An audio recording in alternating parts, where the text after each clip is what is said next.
नमस्कार दोस्तों, जय श्री राधे कृष्णा। आज हम आपके लिए कार्तिक महात्म्य का 25वां अध्याय लेकर आए हैं।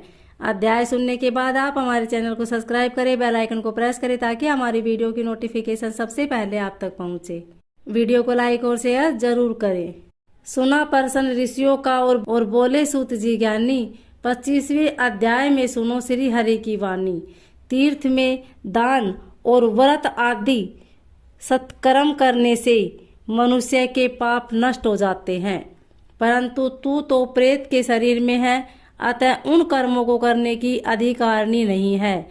इसलिए मैंने जन्म से लेकर अब तक जो कार्तिक का व्रत किया है उसके पुण्य का आधा भाग मैं तुझे देता हूँ। तू उसी से सदगति को प्राप्त हो जा। इस प्रकार कहकर धर्मदत्त ने द्वादशाक्षर मंत्र का श्रवण कराते हुए तुलसी मिश्रित जल से जो ही उसका अभिषेक किया तो ही वह प्रेत योनि से मुक्त हो प्रज्वलित अग्नि शिखी के समान तेजस्वी एवं दिव्य रूप धारणी देवी हो गई और सौंदर्य में लक्ष्मी जी की समानता करने लगी। तदंतर उसने भूमि पर दंड की भांति गिरकर ब्राह्मण देवता को प्रणाम किया और हर्षित होकर गदगद वाणी में कहा, हे द्विज श्रेष्ठ, आपके प्रसाद से आज मैं इस नरक से छुटकारा पा गई। मैं तो पाप के समुद्र में डूब रही थी और आप मेरे लिए नौका के समान हो गई। वह इस प्रकार ब्राह्मण से कह रही थी कि आकाश से एक दिव्य विमान उतरकर दिखाई दिया।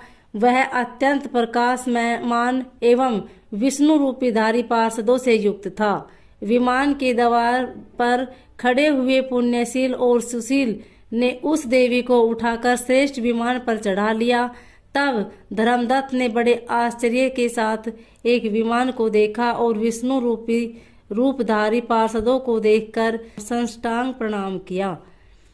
पुण्यशील और सुशील ने प्रणाम करने वाले ब्राह्मण को उठाया और उसकी सराहना करते हुए कहा, हे द्विज श्रेष्ठ, तुम्हें साधुवाद है, क्योंकि तुम सदैव भगवान विष्णु के भजन में तत्पर रहे हो, दिनों पर दया करते हो, सर्वज्ञ हो तथा भगवान विष्णु के व्रत का पालन करते हो। तुमने बचपन से लेकर अब तक जो कार्तिक व्रत का अनुष्ठान किया है उसके आधे भाग का दान देने से तुम्हें दुगुना पुण्य प्राप्त हुआ है और सैकड़ों जन्मों के पाप नष्ट हो गए हैं। अब यह वैकुंठ धाम में ले जाई जा रही है। तुम भी इस जन्म के अंत में अपनी दोनों स्त्रियों के साथ भगवान विष्णु के वैकुंठ धाम में जाओगे और मुक्ति प्राप्त करोगे। धर्मदत्त, जिन्होंने तुम्हारे साथ भक्ति पूर्वक भगवान विष्णु की आराधना की है वे धन्य और कृतकृत्य हैं। इस संसार में उन्हीं का जन्म सफल है।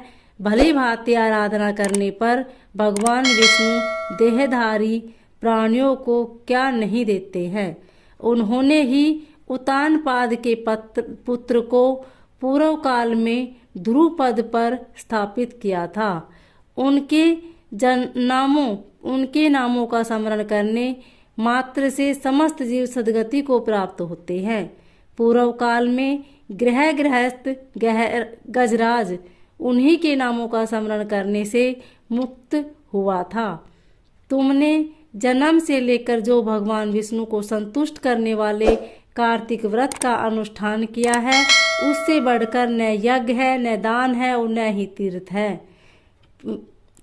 विप्रवर, तुम धन्य हो, क्योंकि तुमने सद्गुरु भगवान विष्णु को प्रसन्न करने वाला कार्तिक व्रत किया है, जिसके आधे भाग के फल को पाकर यह स्त्री हमारे साथ भगवान लोक में जा रही है।